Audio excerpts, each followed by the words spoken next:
Beredar rekaman memperlihatkan detik-detik senjata anti pesawat Ukraina dihancurkan oleh serangan ATGM Rusia. Rekamannya beredar di Telegram pada Jumat 9 Juni 2023. Dalam keterangan unggahan disebutkan serangan ATGM yang ditujukan dengan baik sehingga akurat mengenai sasaran. Awak ATGM dari Detasemen Penyerangan Resimen Senapan Bermotor ke-33 Rusia menghancurkan dengan tembakan akurat sebuah senjata anti pesawat yang dipasang di truk militan Ukraina, jelas militer Rusia.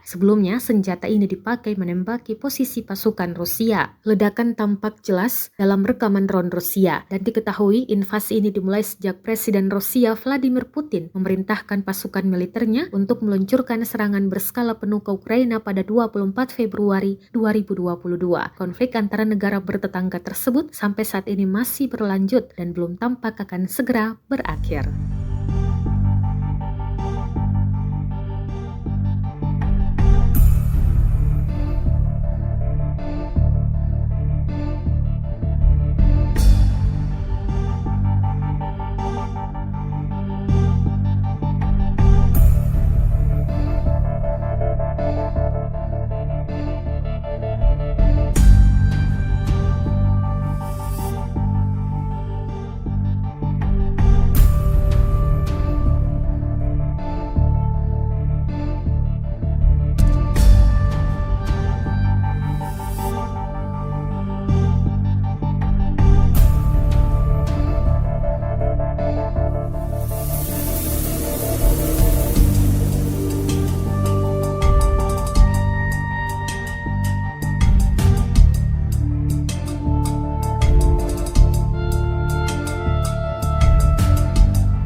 Terima kasih sudah nonton.